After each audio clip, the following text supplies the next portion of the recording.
SC Verma, some mechanical properties of matter का numerical 14.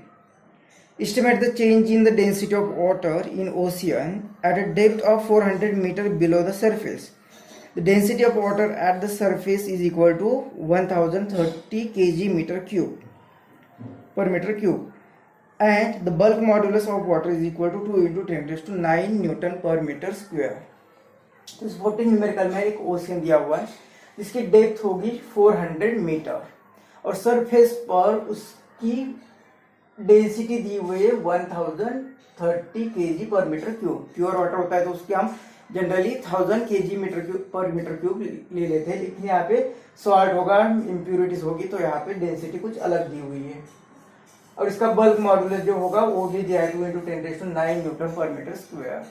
अब bottom पर हमें क्वेश्चन है कि उसकी डेंसिटी कितनी चेंज होगी, ये हमें बताना है.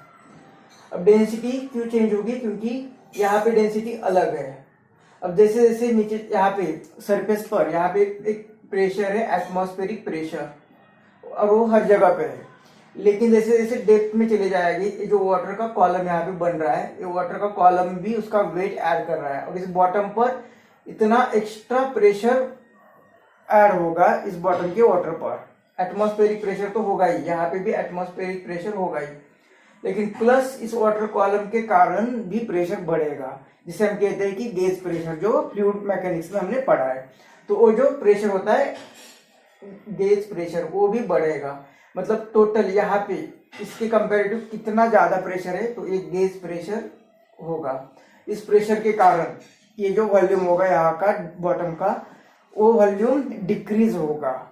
तो वॉल्यूम डिक्रीज होगा तो यहाँ पे इस तरह से बल्क मॉडुलस दिया है. बल्क मॉडुलस क्या होता है? बल्क मॉडुलस तो हमने देखा है कि लास्ट न्यूमेरिकल में जो स्ट्रेस होता है, फोर्स अपॉन एरिया, जिसे हमने लिखा था change in pressure. Change in pressure, तो ये स्ट्रेस को लिखा था, और अपॉन स्ट्रेन मतलब change in volumetric stress up to the volumetric strain. तो वॉल्यूमेट्रिक स्ट्रेन को लिखा था डेल्टा वी अपॉन वी, तो ये वी को ऊपर लिखा था. तो बल्क मॉडुलस जो होगा, इसका जो ये फॉर्मूला है इक्वेशन, वो वॉल्यूम के टर्म में है और हमें डेंसिटी के टर्म में लिखना है, क्योंकि ओशियन तो बहुत बड़ा होगा, उसका वॉल्यूम तो बहुत बड़ा होगा. तो डेंसिटी के टर्म में हमें इस वॉल्यूम, चेंज इन वॉल्यूम और टू द वॉल्यूम, इसे कन्वर्ट करना पड़ेगा. अब डेंसिटी क्या होती है? तो डेंसिटी तो होती है मास अपॉन वॉल्यूम. मास तो कांस्टेंट रहेगा, मतलब वॉल्यूम चेंज होगा तब ये डेंसिटी चेंज होगी. तो ये जो डेंसिटी है यहाँ पे, चेंज इन डेंसिटी हमें फाइंड करना है. तो इन दिस ओरिजिनल डेंसिटी ये वॉल्यूम पर डिपेंड रहेगी. तो ये कितना, इसी इक्वेशन ये सिर्फ वॉल्यूम पे रहेगा, तो इसे किसी तरह से लिख सकते हैं हम डेल्टा वी अपॉन वी.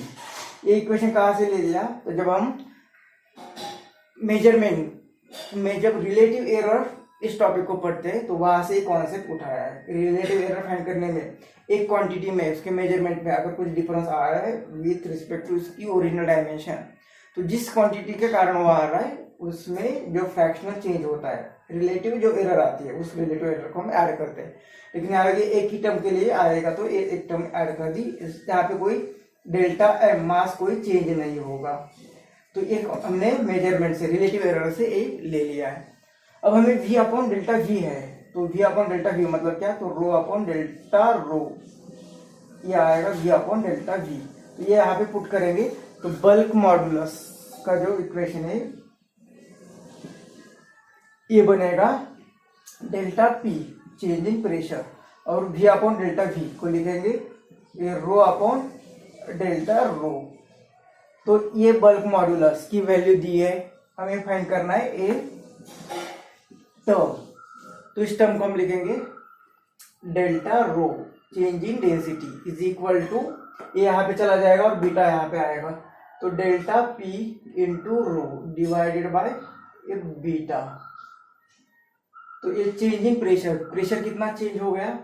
तो यहाँ पे तो एटमॉस्फेरिक प्रेशर है, यहाँ पे भी एटमॉस्फेरिक प्रेशर है, लेकिन इस वाटर कॉलम के कारण जो प्रेशर आएगा वो कितना आएगा? तो गेज प्रेशर कहते हैं, और फ्लूइड मैकेनिक्स में हमने पढ़ा कि ये जो प्रेशर आता है वो आता है एच रो जी.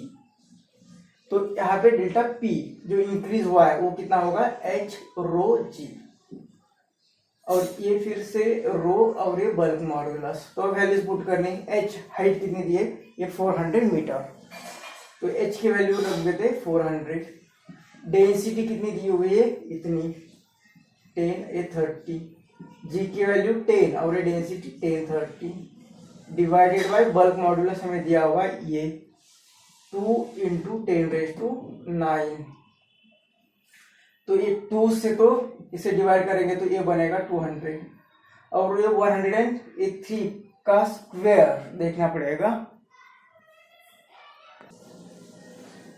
तो ये 103 और ये 103 का मल्टीप्लिकेशन किया तो ये इतना आ गया और ये 2 ने फिर से मल्टीप्लाई किया तो ये मिल गया।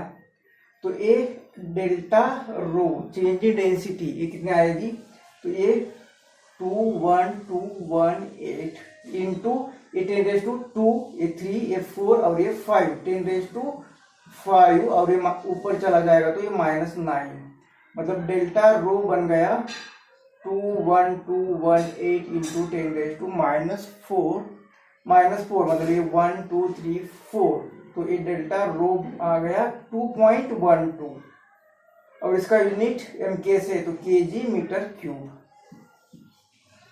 में जो दिया है delta rho is equal to 2 kg पर मीटर क्यूब।